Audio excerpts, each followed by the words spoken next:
and welcome to First Parish in Concord on a beautiful, sunny, cold February day. We gotta like winter when it's like this. Thank you to Mary Jane Rupert, who's our guest organist, for that beautiful prelude.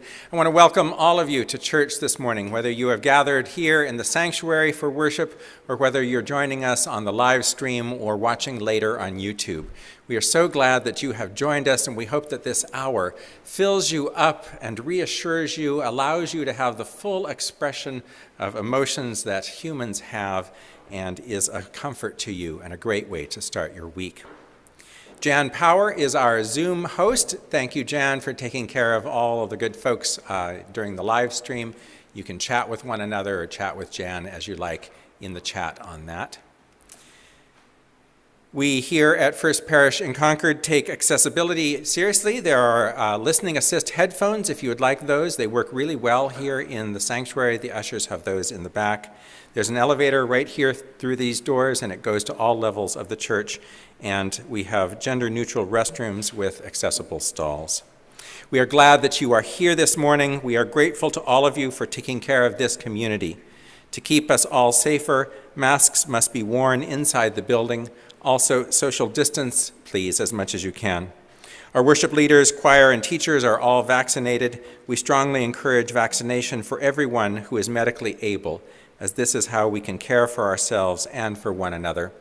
The choir will sing one anthem, and the congregation will sing the closing hymn. We are keeping the windows open a little bit to improve ventilation, so bundle up as needed. I take no offense if you wear your coat and your hat and your scarf. We would like to remind you to stay at home if you are not feeling well, even if you think that it is just a cold. If you or a family member has tested positive for COVID, please call or email a member of the church staff. And if there's been a COVID exposure at church, we will let you know while keeping that person's medical status confidential. Together, we covenant to reduce the risk of COVID by each doing our part. This morning is one of those mornings in a minister's life where world events threaten to overwhelm any message that might be preached, no matter how long the sermon topic and the music and everything has been in process. I'm hoping that today we can hold on our hearts both Ukraine, the situation there, and the people fighting for their country there, as well as the topic, which is gun violence. So, it's going to be a little bit of a heavy morning in church, but I think we can hold it all together, and I appreciate your attendance here and online this morning. It's good to be together. Our call to worship are the words from the ancient prophet Micah. These are words from the Hebrew Scriptures. Micah says, "They shall beat their swords into plowshares, and their spears into pruning hooks. Nation shall not lift up sword against nation, neither shall they learn war any more. But they shall all sit under their own vines and fig trees, and no one shall make them afraid." Let us worship together.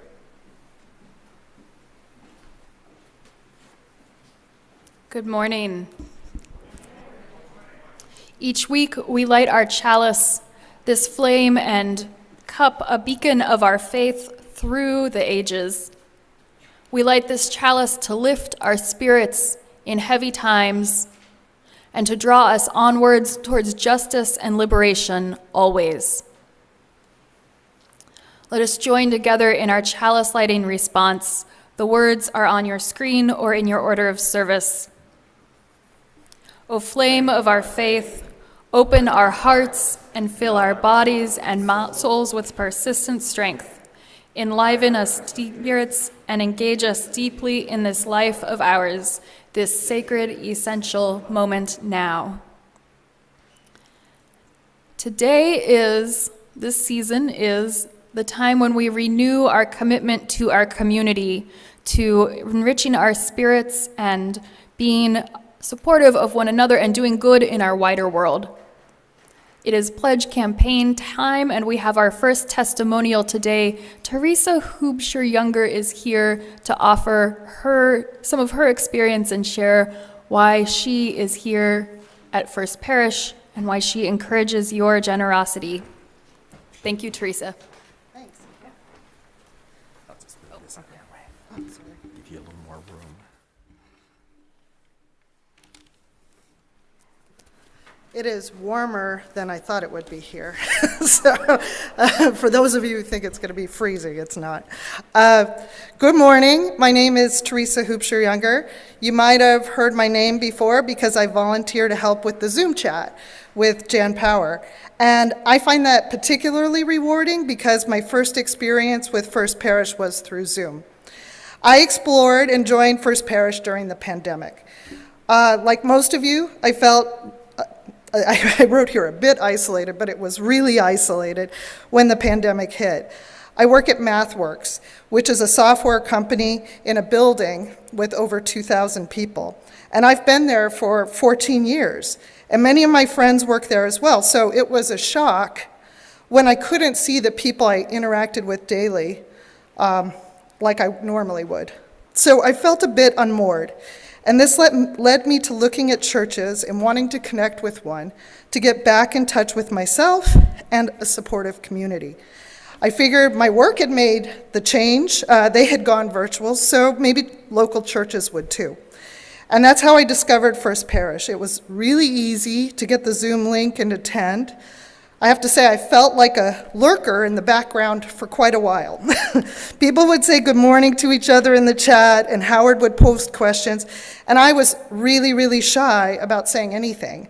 I thought, they don't know who I am, and if I say hi, everybody's just going to be confused. So I didn't say anything. But I really loved the services, and I really longed to be more involved. Then in January 2021, I signed up to study Healing Embodied Racism with Dana Snyder Grant, and CeCe King, Jiffy Reed, and Liz Weber. And that was an ambitious project to study Resmond Menacom's book, My Grandmother's Hands. And it was organized in a series of meetings with both larger and smaller study groups. And so every Saturday morning became dedicated to exploring my own issues with racism and supporting others. And especially with my smaller group, which included Jim Snyder Grant, Rob Whittlesley, and Deborah Dunnington. For me, this was a really powerful connecting experience. Feeling confident that I wanted to be more connected to this community, I signed up for the Congregational Life Committee with Jan Power. If you're not familiar with the CLC, this group is deeply committed to First Parish and improving the experience of people new to the community.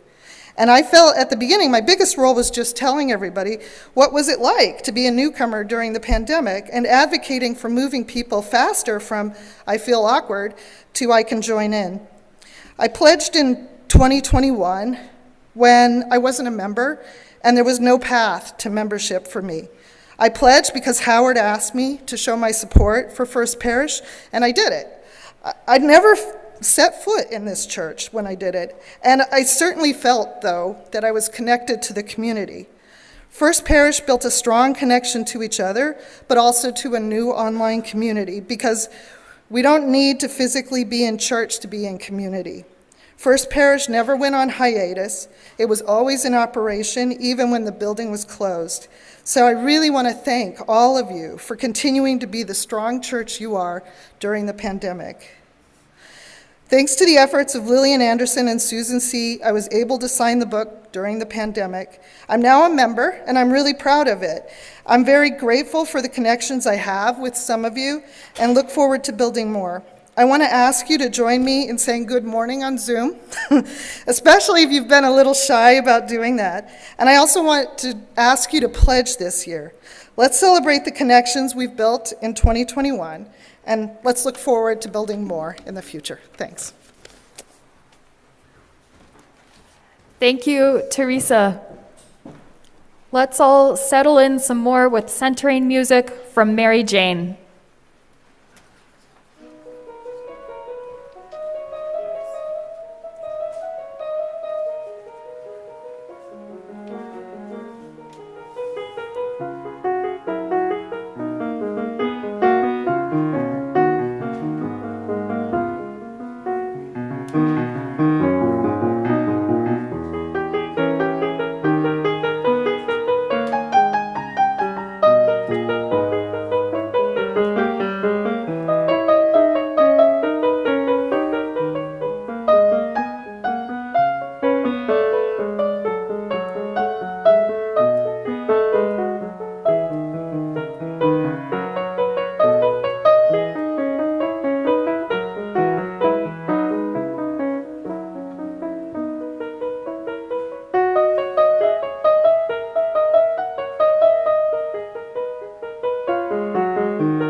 Our responsive reading today is in the back of your gray hymnal. It's number 573, the Mother's Day Proclamation from Julia Ward Howe.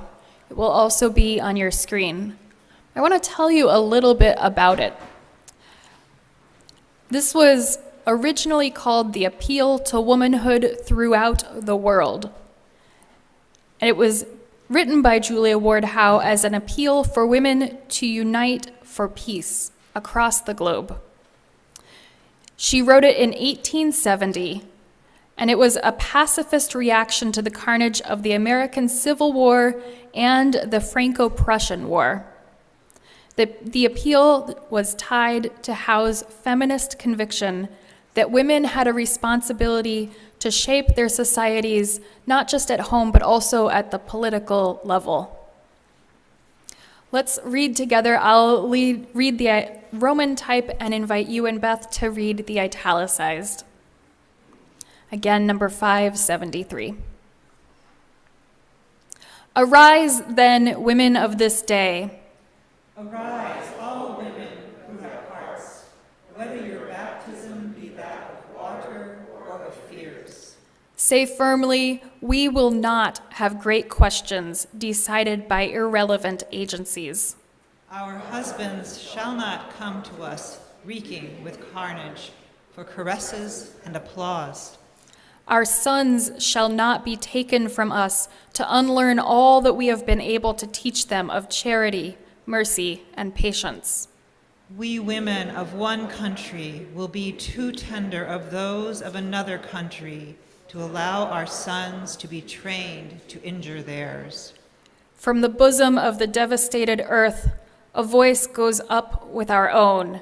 It says, disarm, disarm. The sword of murder is not the balance of justice. Blood does not wipe out dishonor, nor violence indicate possession. As men have often forsaken the plow and the anvil at the summons of war, let women now leave all that may be left of home for a great and earnest day of council.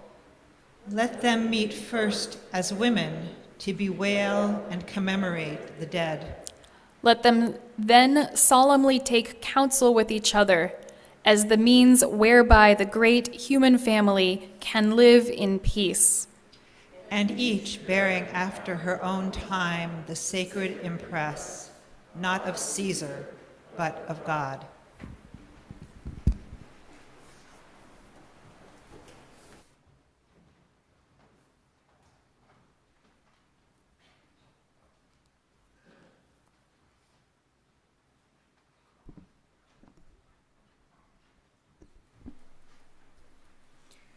Our second reading this morning is a poem by Brian Bilston, the title of which is America is a Gun.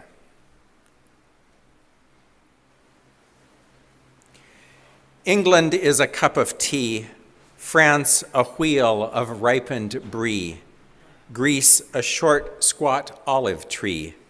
America is a gun.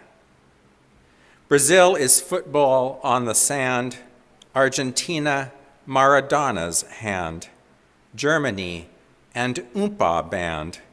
America is a gun. Holland is a wooden shoe, Hungary a goulash stew, Australia a kangaroo. America is a gun. Japan is a thermal spring, Scotland is a Highland fling. Oh, better to be anything than America as a gun.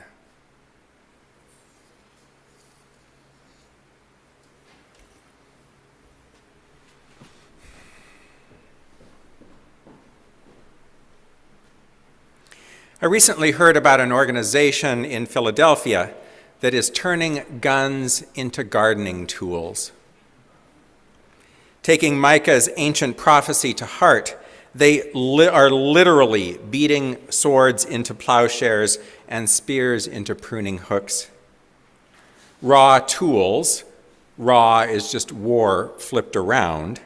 Raw tools helps people affected by gun violence get some of their humanity back by taking assault rifles and pistols to an anvil and beating them into gardening tools. The founder of Raw Tools, Michael Martin, describes the process like this. To turn guns into garden tools, you have to add some heat, a little more than 2,000 degrees of controlled flame.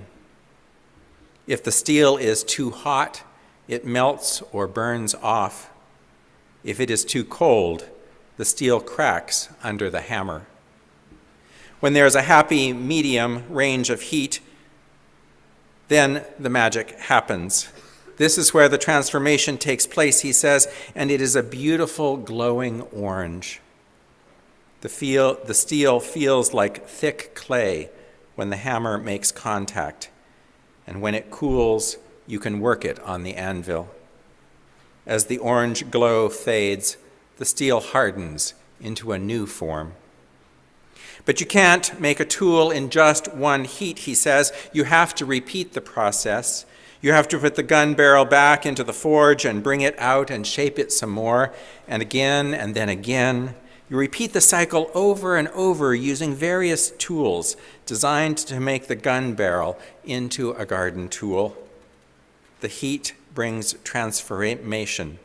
Steel is literally transforming steel. Michael Martin describes the literal way to turn a gun into a garden tool, but we can also read this process metaphorically.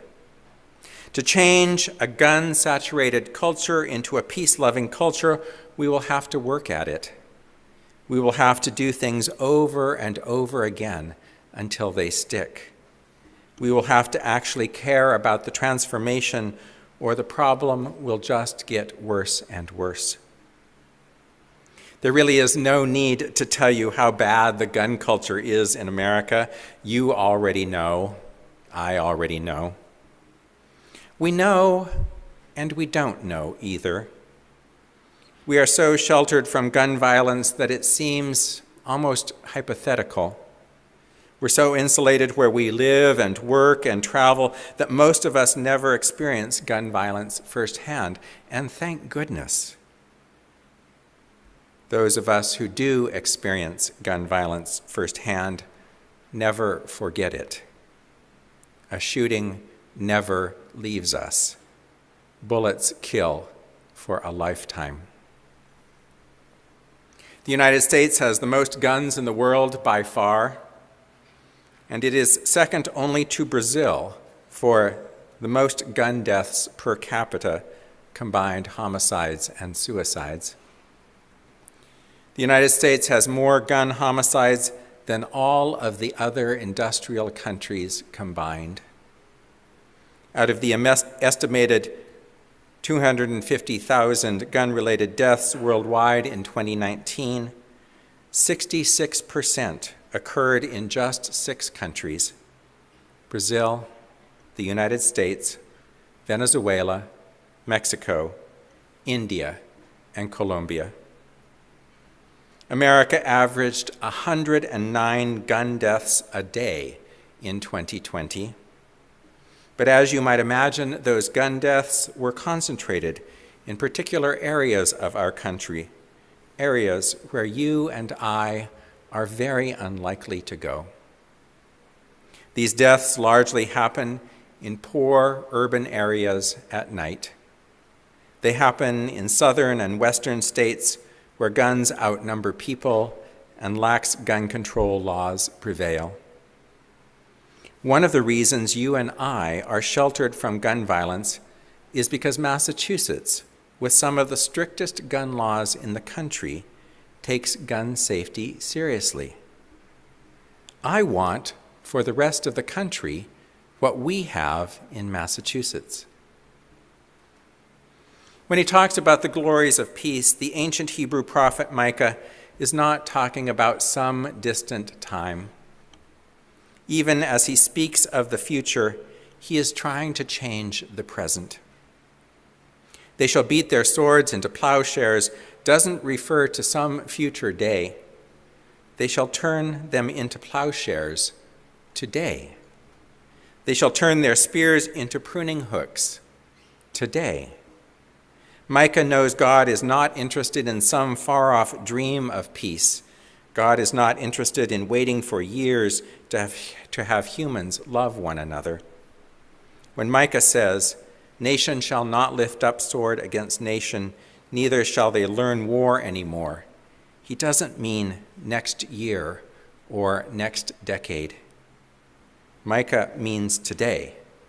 He means Ukraine and Russia. God means Russia will stop making war now. They shall all sit under their own vines and fig trees, and no one shall make them afraid today. In his article in the Christian Century, Shane Claiborne writes, "Often our deepest growth comes as we rise from a crisis or trauma or a heated moment in our lives. The prophets knew that with a little holy fire, metal can be reshaped, and so can people. They knew weapons that kill can be transformed, and so can people who kill. The prophets of old were not so much fortune tellers," he says, "as they were provocateurs of the imagination. They weren't trying to predict the future. They were trying to change the present. They invite us to dream of a world as it could be, not to just accept the world as it is. And that takes faith." And herein lies the rub. How do we care about a world that is all around us, but rarely affects us directly? America has a gun problem. We are addicted to guns as a nation. We are addicted to violence. We are quite good at hearing staggering death toll numbers from gun violence, from COVID-19, from medically preventable diseases, and doing absolutely nothing about them. Just the way the world is, America is a gun. We are simply numb enough to the violence that happens in other places that we look the other way. We avoid the dangerous places. We just accept that America is a gun. I've no better solution other than to try and wake up to the reality of gun violence myself. Having served an inner-city Unitarian Universalist congregation, I know what it is like to have someone shot to death outside the church building during worship on a Sunday morning. While that searing incident outside our walls hurt no one inside the church that morning physically, it did help cause that UU congregation to retreat back to the safe suburbs. That one shooting trumped years of restorative work in a neglected neighborhood, a neighborhood full of people just as disturbed by gun violence as we were. The difference between us, though, was they couldn't retreat to safety, and we could. Gun violence disproportionately affects people of color. It disproportionately affects the poor. It disproportionately affects young men. Young men not old enough to buy beer or rent a car are able to buy and carry guns. Only when white people with power and means care enough to change and enforce gun laws will any meaningful change happen. Only when we are brave enough to elect politicians at all levels who see gun safety as community health will any meaningful change happen. Only when buyback programs and gun safety programs and illegal gun confiscation programs work will any meaningful change happen. We have all the tools we need to beat guns into garden tools, Now we must use them. If the existing gun laws in the United States were simply enforced, we could cut the number of gun deaths in half in 1 year. Simple enforcement, maybe not so simple after all. Why do we lack the collective will to enforce the current laws? And who is making money from the lax enforcement? Who has the evil plan to let poor people and people of color kill each other?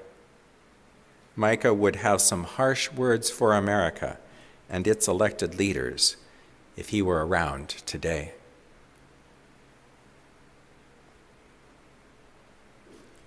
With every gun we transform at raw tools, it feels as if the world becomes a little safer, says Michael Martin. As if the heaviness of death lingering over us like a cloud lifts a little. We've beaten guns into garden tools all over the country. We've done it on the altars of churches during worship. We've done it live on stages and at convention centers. We've done it in the streets, in garages, in parking lots and backyards. We did a cross-country trip and turned 9mm pistols into garden tools in honor of Trayvon Martin. A tool from one of those guns was auctioned off for thousands of dollars, which we proudly gave to the Trayvon Martin Foundation. Somebody is doing something. It might feel like performance art to turn a gun into a garden tool on stage in a convention center. But somebody did something, and other people noticed. There will be no future peace without present-day action. A century and a half ago, Julia Ward Howe declared, "We women of one country will be too tender of those of another country to allow our sons to be trained to injure theirs." As men have often forsaken the plow and the anvil at the summons of war, let women now leave all that may be left of home for a great and earnest day of counsel, she advises. We modern Unitarian Universalists live in a world where such strict gender roles matter less, but we know what she means. Her words still ring true. We are the ones to be too tender to people elsewhere to act aggressively toward them. We are the ones to leave our ordinary practices to talk seriously about peace. Let them meet first as women, Howe says, to bewail and commemorate the dead. Let them then solemnly take counsel with each other as the means whereby the great human family can live in peace. There have been too many gun deaths already. There will be many more before they are stopped. It is up to us to insist that they are stopped. It is up to us to write a new poem where America is not a gun, where it is something else, much more noble. It is up to us to make America tender and gentle and kind. We are not alone in wanting this. Let us seek partners in this work wherever we go. So be it. Amen. A question for you to ponder for a couple of minutes. If you're here in person, just scoot a little closer to somebody you came with or a little closer to somebody in a pew. If you're online this morning and want to put your answers in the chat, please do so. For a couple of minutes, answer this question. How does the desire for peace live in you? How does the desire for peace live in you? We'll ring a gong to end the time together. Please share in the chat or in person.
Pepper Choplin's anthem, How Long, is a plea for peace, a prayer for peace, and we offer it today as a prayer to end gun violence and to honor the people of Ukraine.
Thank you, choir.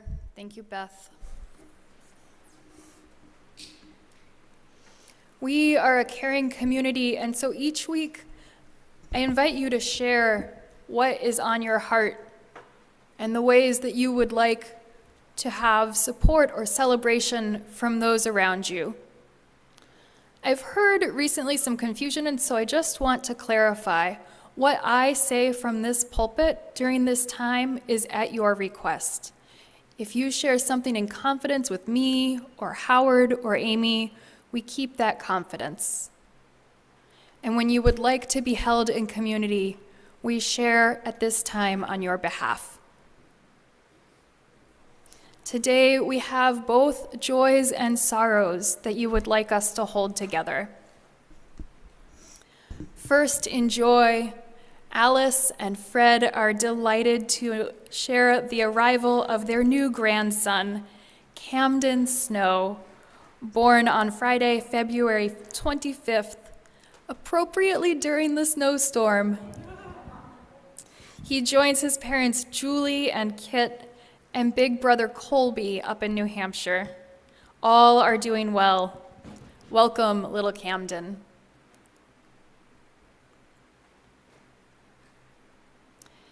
In harder news, Rich F's son, Sam, is in the hospital in Syracuse. Rich has been there with him this week, and so we offer prayers for healing and for comfort for them both. Finally, former First Parish member Paula Robbins has died. She was part of our community from the 60s up until about 2000. And so we offer prayers for her family as they grieve. We especially lift up her sons Matt and Jeff. May they have comfort. Who else is on your hearts? Who shall we lift in prayer and in good intentions together? I invite you to call their names aloud or to call aloud or write them in the chat or both.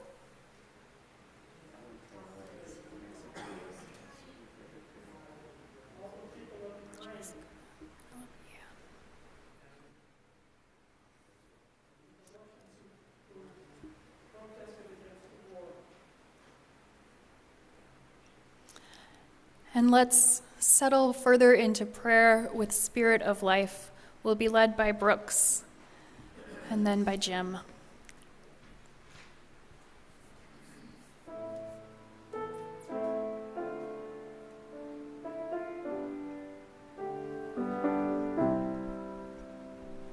Spirit of life, come unto me.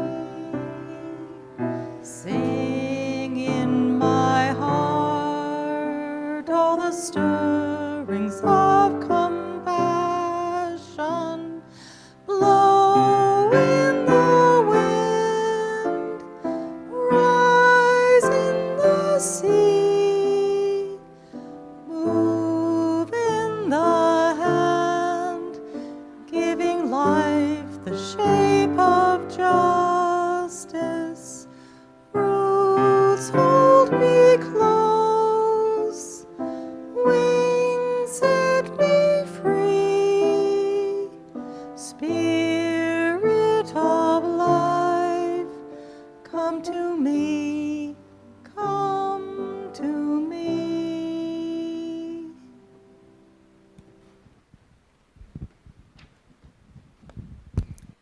Dear God, great love, this is a prayer of protest,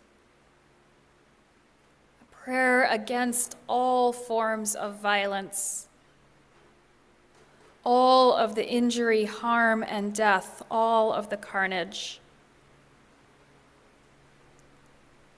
This is a prayer especially of protest against gun violence. Today, on this weekend, the 10th anniversary of the murder of Trayvon Martin, we ask, how long? How long will we sustain this white supremacist culture which perpetuates Black death? How long? How long must we proclaim Black Lives Matter before it will be taken as a statement which is simply true?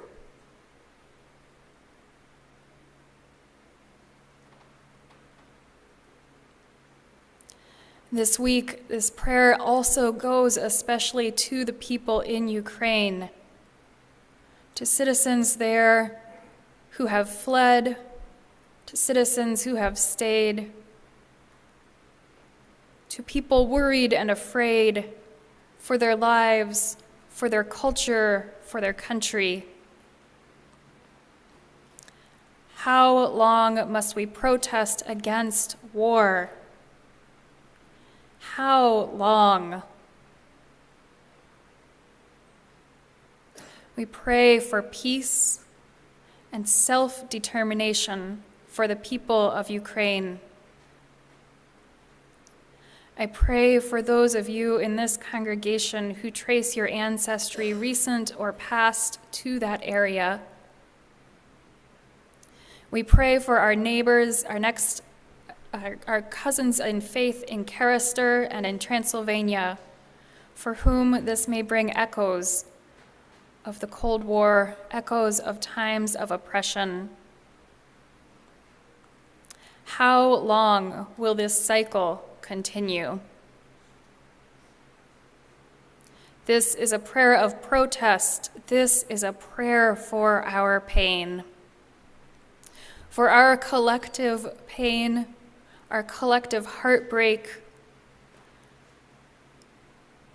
that trickles down from this violence. For those whose lives here in this room have been intimately touched by violence. Those who grieve, all of us who grieve, especially today, Matt, Jeff, and the Robbins family. May there be a balm for our grief, for all of our worry, especially today, Rich and Sam. May there be a balm for our worry. How long? How long must we bear this pain? And yet, we renew our commitment. We will press on, press on, press on.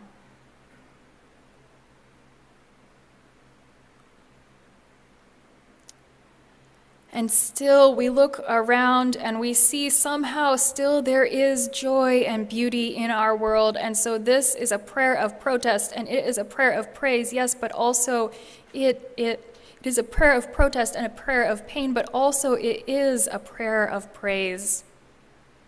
A prayer that says amen and blessed be to the beauty that still exists. That says thank you for new life, for little Camden, for all babies born who get to grow up and be surrounded by love, for all of the ways that we ourselves can bring more love and care into being, right here around us with our neighbors, all the way around the world through our prayers and our donations and our good work. This is a prayer that honors that beauty and pain come together, that our lives are complex and very full. A prayer of protest and pain and, yes, praise.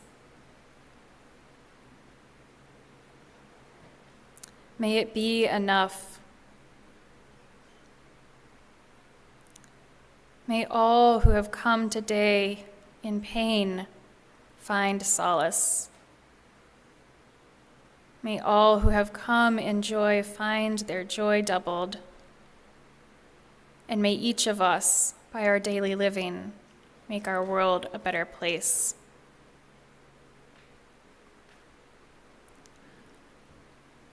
Let us sit with our prayers, our meditations, for a moment of silence together.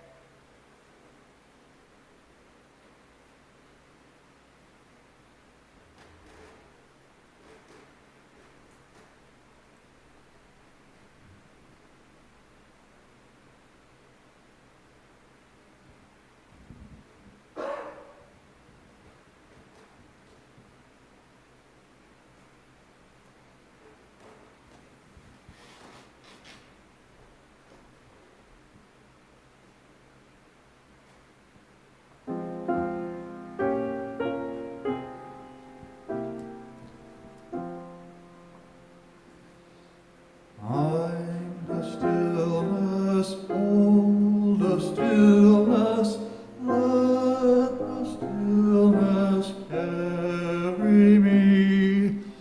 Find a silence, hold the silence, let the silence carry me.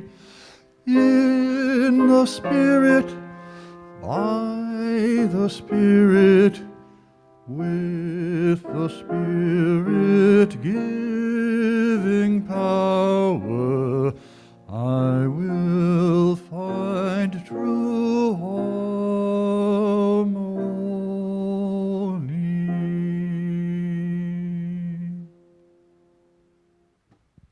Amen.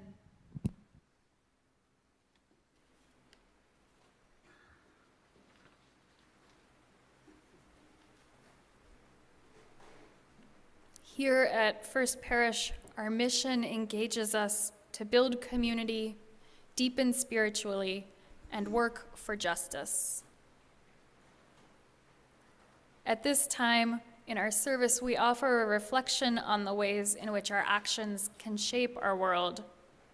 When we act in ways that support and hold beloved community, we are acting socially for the good of the whole. Sometimes this requires sacrifice, sometimes it requires courage, and always it requires love. We light our social action candle as a moment for this purpose in our service, and today Cindy Soul is here with our Racial Justice Action Group, RJAG.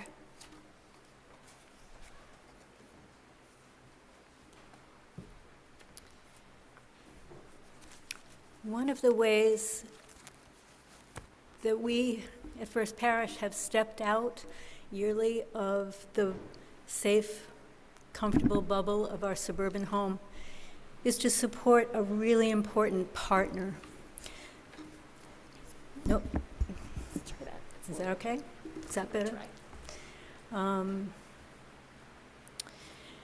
Julia Ward Howe would have walked closely with another mother who turned her pain and her anger into something creative. Tina Cherry, at the loss of her teenage son to violence, began the Louis D. Brown Peace Institute. And one of the ways that we support their work is through the Mother's Day Walk for Peace. It's a beloved 26-year-long Boston tradition and a celebration of the potential to create more peaceful communities. It's their largest fundraising event, and this year's goal is to raise $600,000 to support these critical programs. They offer extensive service and programs to support and heal families of homicide victims, helping them turn their anger and pain into positive action and hope. They provide programs to Boston police, EMTs, emergency room staff, and social service workers at all Boston hospitals, making a huge difference in the experience and the treatment of families who've just received the worst dreaded news of their lives. They also help prepare incarcerated individuals to return to their communities. Their programs connect those families with resources to support them through the healing process, and work with re-entry partners to help them succeed. They've created nationally recognized K-12 peace curricula, not only for Boston City schools, but for schools everywhere. Their mission is to serve as a center of healing, teaching, and learning for families and communities impacted by murder, trauma, and grief.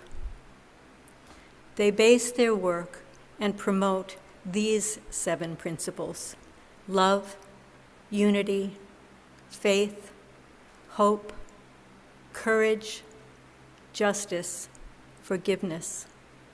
Their vision is to create and to sustain an environment where all families can live in peace and all people are valued. The walk this year will again be on Mother's Day, May 8th, and you'll be hearing more about it as those dates come closer. Check First Parish Weekly for updates. Sorry. Thank you, Cindy. Thank you, Cindy. The Mother's Day Walk for Peace is indeed a good resource for both your treasures and your time. It really is something if you join in the march itself. This is the time in our service for our offering. Our offering is the time when we invite your generosity to sustain both the work of First Parish and an organization beyond our walls. We share the offering plate 50-50 with a different group each month, and this month we are sharing with Family Promise Metro West, an organization that offers shelter, education, and comprehensive support to families who are experiencing homelessness in our area and throughout the more classical Metro West area of Boston. This organization was championed by Bob Brack, and so I invite your generosity both for the goodness of Family Promise Metro West and in his sacred memory. You can give by text, which has instructions on your order of service, and it will be on your screen or in the chat. We also accept good old-fashioned checks and everything in between. Thank you for your offering. It is gratefully received.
close our service, I'd like to just draw your attention to a few things that are going on. The best way to keep up with everything that's going on at church is to open your FP Weekly when it comes. If you're having trouble with that, just email Sarah Burns at sburns@firstparish.org. This coming Saturday, there will be a memorial service for Peter Nickel. It will happen both in this space and online. If you would like to come to that from home, just look for the link in FP Weekly. It's going to be at 1:00 p.m. next Saturday. This morning after church, there's an opportunity to stand out on the terrace and drink some coffee with some nice people. You can pick up the coffee downstairs in the kitchen, keep your mask on during that, and then go and enjoy it outside. If you'd like to join the worship sharing circle here in person, it's going to be upstairs back in the Ripley room. Dana Snyder Grant will be leading it. You can also join that online by just following the link that will appear at the end of the service. Mike Beer is here as our standing committee rep. Where are you, Mike? Give a wave. There he is. If you have questions about how things are going at church, please see Mike at coffee hour. And I think Jeff Brainerd is on the welcome table, or somebody else. Somebody welcoming will be wandering around from the welcome table. We're going to sing together now. Our closing hymn is one of those stirring songs. Feels very 19th century. These are the words by James Russell Lowell. We're going to turn in the gray hymnal to number 119 and stand and sing together, Once to Every Soul and Nation, number 119.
Who just do what we might, what we are able, where we can, and know that in doing so, we will have fulfilled that those prophets' words that we ourselves are beating pruning hooks in, we're beating spears into whatever it is, you know what it is, that stuff. Let's just do that. Please join in the First Parish benediction saying, go out into the world in peace, have courage, hold on to what is good, return to no person evil for evil, strengthen the faint-hearted, support the weak, help the suffering, honor all beings.